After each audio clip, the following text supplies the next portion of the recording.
The Signal Oil Program, The Whistler.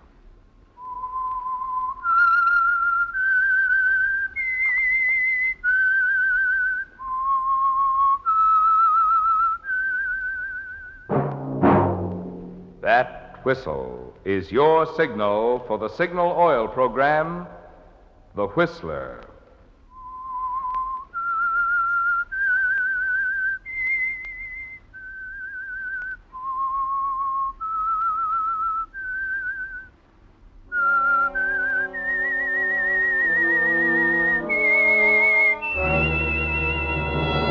I am the Whistler, and I know many things, for I walk by night. I know many strange tales hidden in the hearts of men and women who have stepped into the shadows. Yes, I know the nameless terrors of which they dare not speak.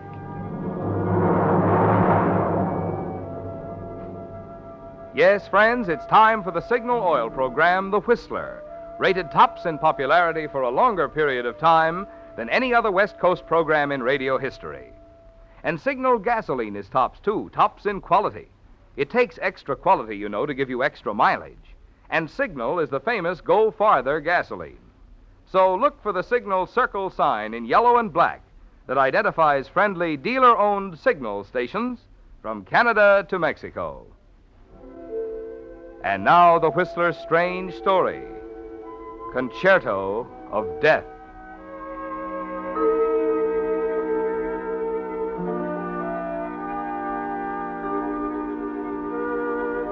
For the audience gathered at Symphony Hall, it was a beginning, the start of a promising career for a brilliant young violinist. But for the tall, angular musician spotlighted in the center of the stage, it was an ending, the final triumphant movement of a life's concerto that had opened with a melancholy theme, progressed through a somber adagio, and was reaching its climax now, tonight, in the glittering atmosphere of the concert hall.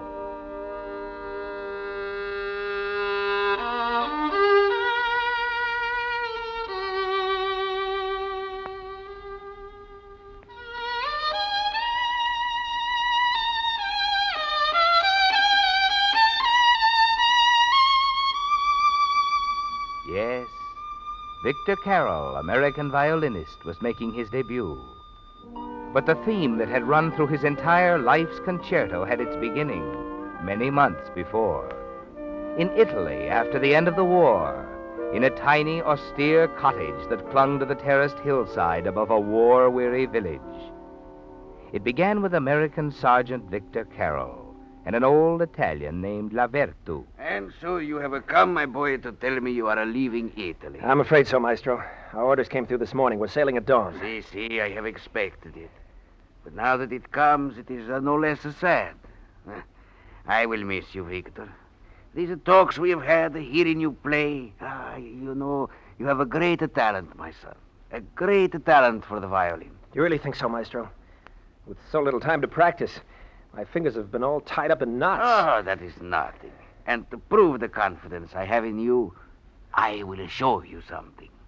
Something very few people have ever seen. You wait, you see. It's a plain black wooden box. But when I open it, there, you look. It's Stradivarius? Stradivarius. No, my boy. An Amati, then? No, not Amati. It's a finer violin even than Amati or Stradivarius. But... Del Gesso.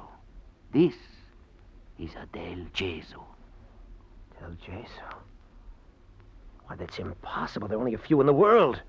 There's one at the museum, Genoa. I saw it. See, but this is another Del Gesso. It has been the treasure of my family all of these years. My great-great-great-grandfather, Del Gesso, made it for him when he was only a child. Maestro, would you allow me to... Play it? Yes, my boy, I want you to play it. Careful, eh? There, now. No, wait. Oh, not that kind of music for this violin, no. Here, let me show you. There, inside, you see. It is marked leggero, soft, light. Del Gesù made this violin for a child. It's meant for a lullaby, like a Brahms lullaby. You listen.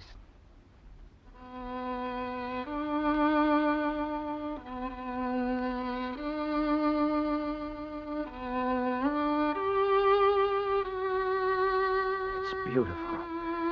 Beautiful. With a violin like that, I could... You say something, my boy? Maestro, you have no family, no one close to you. You're very...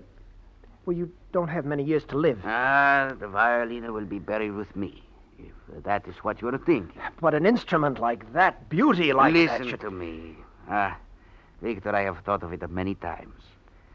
I will leave my Del Gesù for the whole world to enjoy, I have said to myself. But they would only put it in a museum. They would place on it a price. The value of music, measured in dollars. No. I've protected with my life. My Del Gesù will die with me. No. Victor, what is it? You look at The me. violin, it can't die with you. It mustn't. I think I should not have shown you the Del Gesù, Victor. You're right, Maestro. You shouldn't have shown it to me.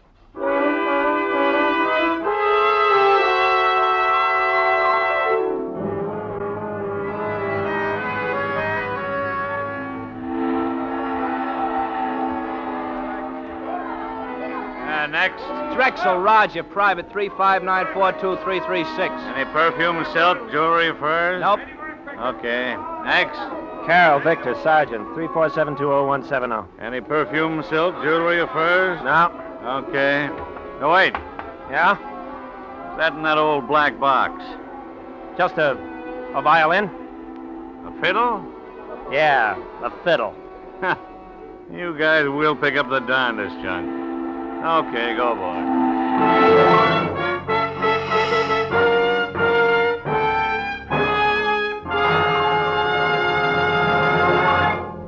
With the prologue of Concerto of Death, the Signal Oil Company brings you another strange story by The Whistler.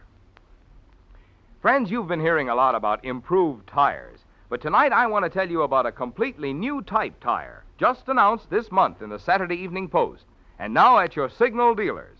It's the new 8-rib Super Deluxe tire by Lee of Conshohocken, a name famous for over 40 years for top quality. And believe me, you can actually see and feel the extra quality in this new Lee Super Deluxe tire.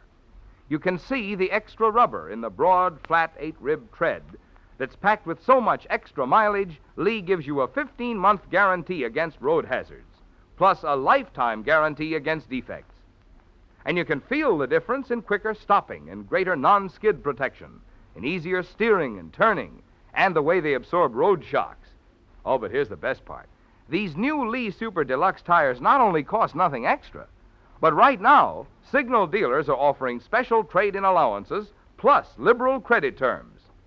That's why any way you look at it, for quality or value, your best tire buy today is the new 8-rib Super Deluxe Lee tire at Signal service stations. And now, back to the Whistler.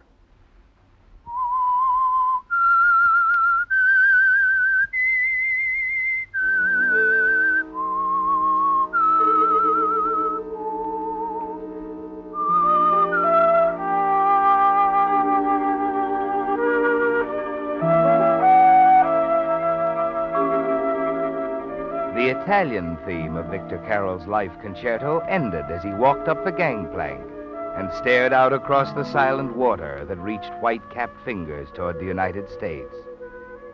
But the second movement was not long in beginning. No, Victor. The first notes were struck as you walked out of the Army Separation Center and saw a familiar face focused on yours. Your wife, Peggy. And you wonder how you'll explain the priceless Del Gesù you carry in the little black box. Vic, over here! No, excuse me. Take it easy, man. Pardon me. Oh, Vic. Hello, Peggy. Hello, Vic. Oh, darling, I'm so glad you're back. I was afraid you might not recognize me. That you might have changed. Oh, what are you talking about? Oh, it's been a long time, Vic. And I love you even more than I did. Oh, Vic, I'm so happy. Peggy. Yes, darling. Peggy, I have changed. You... Well, Vic, what do you mean? My fingers are stiff. I've hardly touched a violin. I've forgotten everything I knew about playing. Oh, is that all? Come on, let's get out of this crowd. It'll come back to you, darling.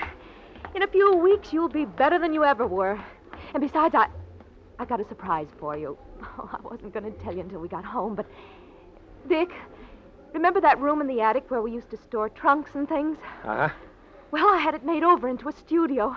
You won't even recognize it. They put in a big window that looks out over the ocean. You'll be able to practice there and nobody'll bother you. It'll be all yours. Well, Vic. Sounds wonderful, Peggy. Oh, darling, we'll be so happy now. You'll have your music and I'll have you. Nothing else can come between us ever. Now, let me help with your things. How about this black box? Can I carry it? Yes, Peggy. You can carry it.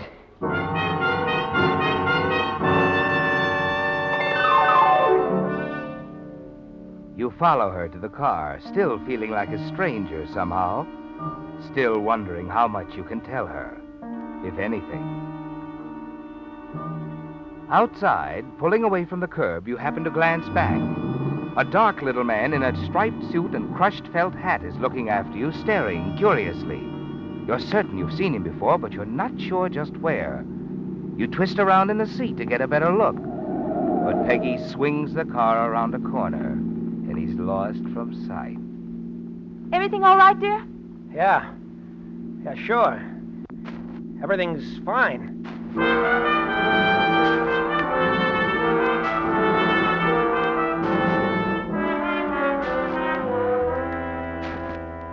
But Peggy, after all, Vic's been home over 3 weeks now. We've asked you over several times. Clint's so anxious to see him, and, well... Yes, I know, Lisa. Is something wrong? Is Vic mad at us? Have we done anything? No, it's... Well, Vic hasn't wanted to see anyone or be around anyone. I guess it's the war.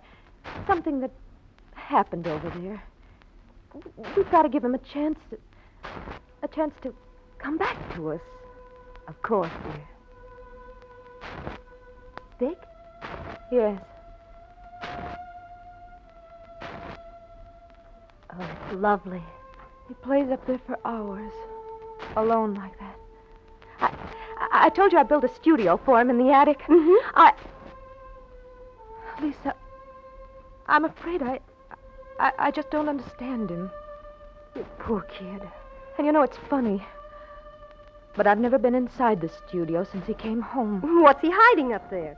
The stolen crown jewels or something? Oh, someday Vic will come out of whatever's bothering him. Then I suppose we'll all have a good laugh about it. Of course, dear. I'm sure we will.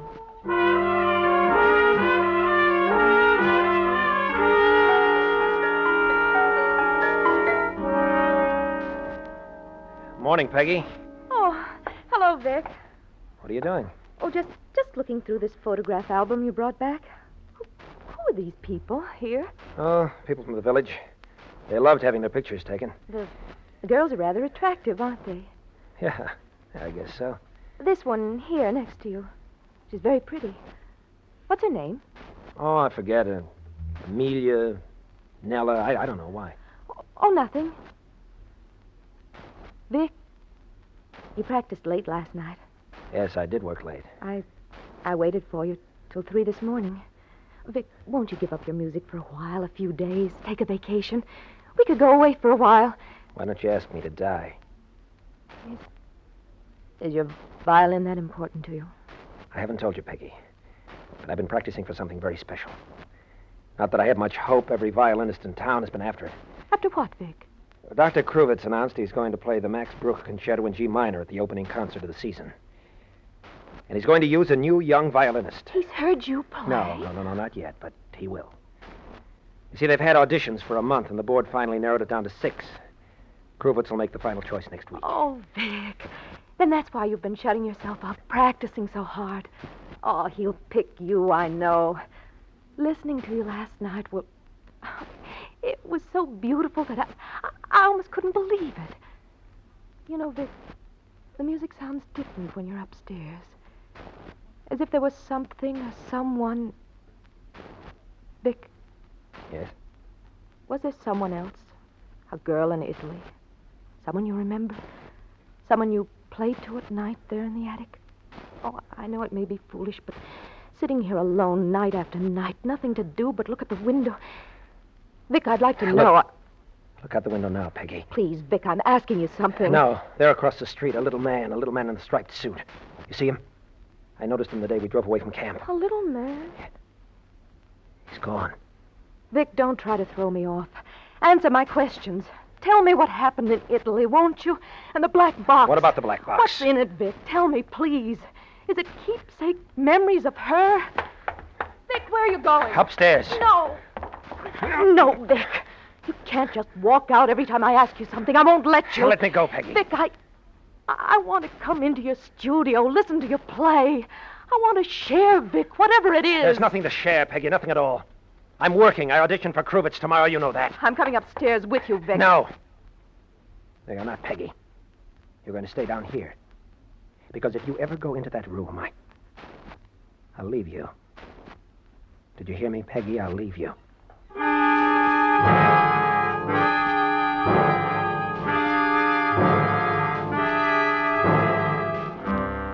It's the next day that you've been waiting for, isn't it, Victor?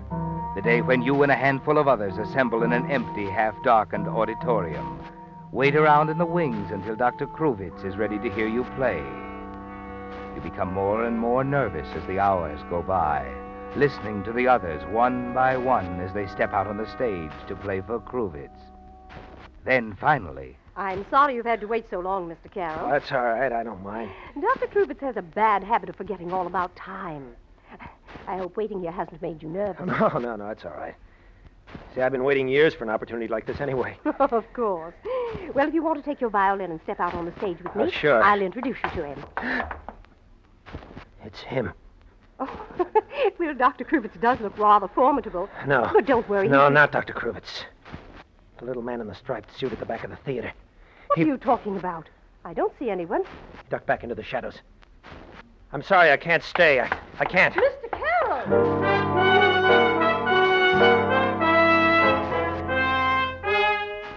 No, Victor, you can't wait. You remember now, don't you, where you first saw this strange little man in the striped suit? It was in Italy, at Maestro Lavertu's. You're certain of it. But you hurry home to look in the photograph album and make sure. Yes, there it is. The same round, dark face staring up at you from the photograph. His name comes back to you now, Dino Brovelli. You saw him many times at Lavertu's place. I'll get it, Vic. No, wait, Peg. Dr. Kruvitz. Well, do I just stand here or do you ask me in? Well, of course, come in. So you are the young man who is so impatient. The young man who cannot wait, not even for Kruvitz. Well, I don't blame you. And who is this? Oh, excuse me. This is my wife. Dr. Kruvitz. You, my dear. So you're married. I approve of marriage. Well, why did you run out on me, Carol? Come, an explanation. Well, I it's know, just I that know. You heard the others playing, and you were nervous. Well, a good musician should be nervous. Perhaps even you felt inferior to some of them. A good musician should be humble. And perhaps you were angry with me for making you wait so long. Well, a good musician should have fire. So, you may be a good musician. We shall find out. Get the fiddle. Come, get the fiddle. Wait, here, right Of now? Of course. Why do you think I come? I'm a thoughtless old man. I do things stupidly. 6 musicians all at once, one after the other. Ah, such noise. Who could play? Who could sound well? But here, perhaps, one of them will play and will sound well. Huh, Mr. Carrot?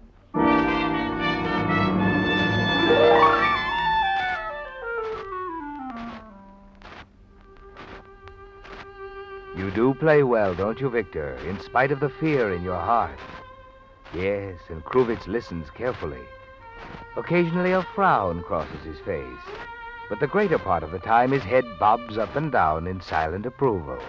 He seems impressed, yet you can't be certain, and you wonder what the final decision will be. Then the following morning you're summoned to his office. As you enter, Dr. Kruvitz is standing by the window, his hands clasped behind him. After what seems like an eternity, he finally turns, peers at you over his glasses. Oh, so? You did not bring the fiddle, no? Well, you see, your secretary We should didn't tell not me waste that. a minute, a single moment. The concert is only a week away. We must begin rehearsals as soon as possible, Rehearsals? Victor. You mean Of course, yes. I have decided, my boy, that you shall play the concerts. What have you to say to that? Well, don't try, I know. Your heart is pounding so in your throat you cannot speak. Your knees are shaking. You want to run. Run to your wife. Tell her, huh? Yes, I know. Well, Dr. Kruvitz, I don't know how to Go. thank I'll you. give you 1 hour. Tell your wife. Then we begin the rehearsal. All right, sir. And one more thing. Yes. The fiddle, yours. A good instrument, yes, but perhaps we should try to borrow something else for the concert. Not a Stradivarius, but a Ruggieri. Well, that won't be necessary. I have a Yeah? friend. He has a very fine violin. Good.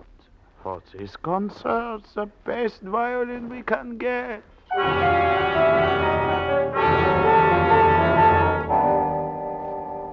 You're a little sorry you mentioned the violin to Kruvitz, aren't you, Victor?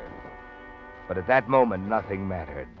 You forgot about the Italian village, La Vertu's murder, and the mysterious dark-skinned little man in the striped suit. No, nothing mattered. You had been selected by Dr. Kruvitz to play the concert. But now you're afraid to bring the Del Gesù around to the studio. And in the days that follow, the endless hours of rehearsal, you stall off Dr. Kruvitz. You make excuses. Your friend is out of town.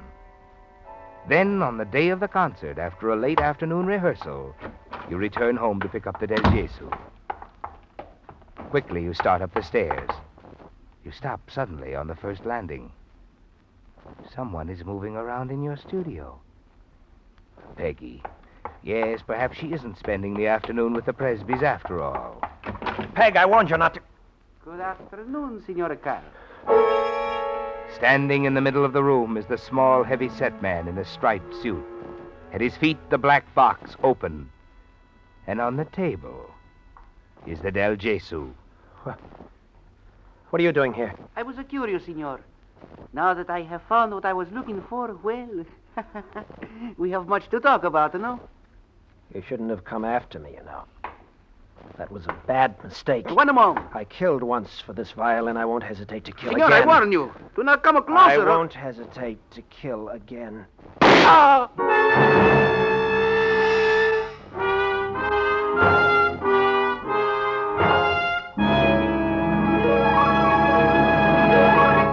The Whistler will return in just a moment with a strange ending to tonight's story. Meantime, here's good news. Brand new, up-to-the-minute road maps have just arrived at signal service stations in time for your summer trips. And friends, pardon my enthusiasm, but these new signal maps are without a doubt the finest I've ever seen. Prepared by Rand McNally, they have all the latest road changes and conditions, as well as many places of interest not included on ordinary maps. Jumbo in size and printed in full colors, they're easy to read and have the new accordion fold for easy handling. In addition, these new signal maps have handy extra features, such as enlarged sections of metropolitan areas. Also, a radio log showing where on the dial you'll find your favorite programs as you travel. Plus, a Western States mileage chart and a list of interesting places to see. Yes, Signal Oil Company has gone all out to bring you the finest road map obtainable. And now they're yours for the asking at any Signal service station. Now, back to the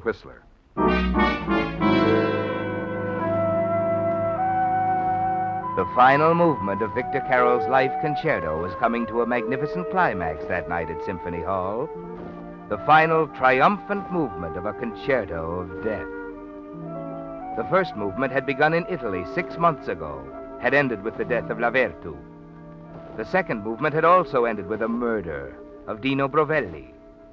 And 2 hours later, Victor Carroll stands spotlighted on center stage.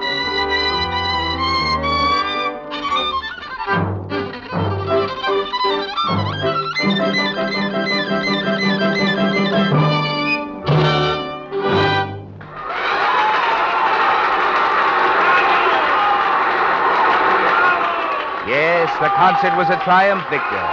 But as you stand there taking your bows, you're thinking of the small, heavy-set man in the striped suit who is sprawled out on the floor of your attic studio with a bullet in his heart and thinking how to get rid of him. You hurry out of the hall, the applause still ringing in your ears.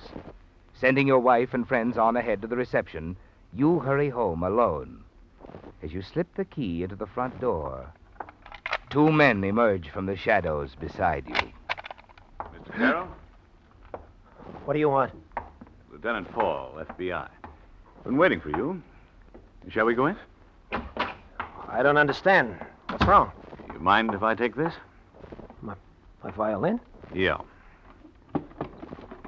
Uh-huh. I think this is what we're looking for.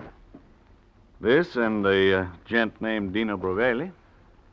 Brovelli? Look, Mr. Carroll, we know you spent a lot of time in Italy. Made a lot of friends there. People like this guy, Brovelli. No, I don't... Not that I blame you. Probably didn't know too much about him. Naturally, when he showed up here... I don't even know what you're talking about. Sure. So you're trying to help this guy out. But you're not being very smart.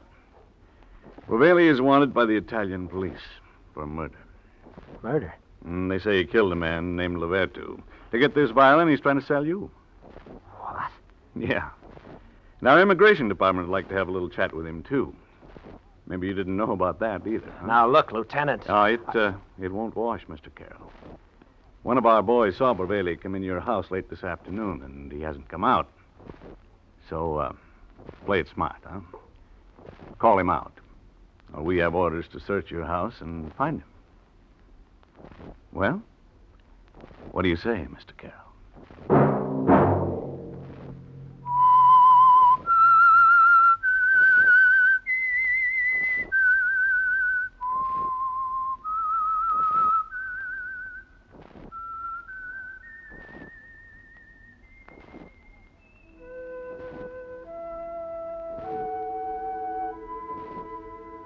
Let that whistle be your signal for the Signal Oil program, The Whistler, each Wednesday night at this same time. Brought to you by the Signal Oil Company, marketers of Signal gasoline and motor oil and fine quality automobile accessories. Signal has asked me to remind you, to get the most driving pleasure, drive at sensible speeds, be courteous, and obey traffic regulations. It may save a life, possibly your own.